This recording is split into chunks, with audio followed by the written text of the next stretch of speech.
اعوذ باللہ من الشیطان الرجیم، بسم اللہ الرحمن الرحیم۔ آج ایک فرمان امام علی رضا علیہ السلام والی خراسان کا لے کر حاضر ہوئے ہیں، اور یہ فرمان بھی ہے اور ساتھ میں وظیفہ بھی ہے، دونوں چیزیں ہیں۔ اگر آپ یہ کریں گے تو انشاءاللہ تعالی آپ کو کامیابی ملے گی۔ امام سے کسی نے فرمایا، یا امام میری دعا قبول نہیں ہو رہی، تو امام نے کہا کہ تم یہ وظیفہ کرو، انشاءاللہ تمہاری دعا جلد قبول ہو جائے گی۔ اگر تم یہ پڑھ کر ظہور امام کے لیے بھی دعا مانگو گے تو امام کا ظہور بھی ہو جائے گا۔ اس لفظ کو، اس اسم کو تم پڑھو گے تو انشاءاللہ تمہاری ہر دعا قبول ہوگی، جو بھی تم حاجت رکھتے ہو۔ وہ بندہ، وہ سائل جو ہے بڑا خوش ہوا امام سے سوال کر کے، امام کا جواب سن کے۔ تو پھر امام نے کہا کہ سب سے پہلے تم نے 1001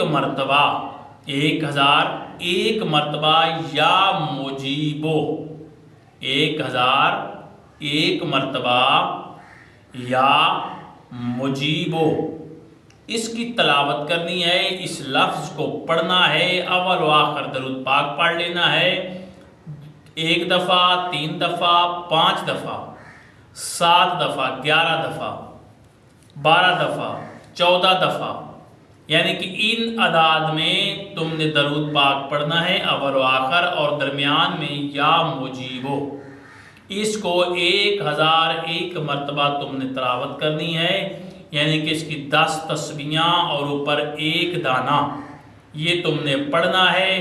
انشاءاللہ جو دعا تم مانگو گے، جو بھی حاجت تم خدا کی بارگاہ میں ہاتھ بلند کر کے مانگو گے، وہ تمہاری دعا بھی قبول ہوگی۔ اور پھر امام فرماتے ہیں کہ آخر میں یہ دعا مانگ کر پھر آخر میں تم نے 26 مرتبہ یا سریو یا مجیبو، یا سریو یا مجیبو اس الفاظ کو پڑھنا ہے، تاکہ ظہور امام بھی ہو جائے، یعنی کہ یہ ظہور امام کے لیے ہے، یا سریو یا مجیبو۔ تو امام نے فرمایا اس وظیفے کو کرو، اللہ تمہیں کامیابی عطا فرمائے گا۔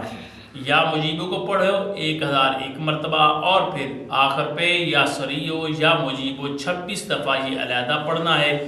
انشاءاللہ جو بھی آپ کی دعا ہوگی وہ مانگیں گے، جو بھی حاجت ہوگی وہ بھی مانگیں گے، ساتھ میں ظہور امام کی بھی دعا مانگیں گے۔ انشاءاللہ آپ کی جتنی بھی دعائیں ہوں گی وہ قبول ہوں گی۔ آپ یہ وظیفہ کریں، اللہ آپ کی مدد فرمائے گا، اللہ آپ کو ہمارا حامی ناصر ہو۔ خدا حافظ۔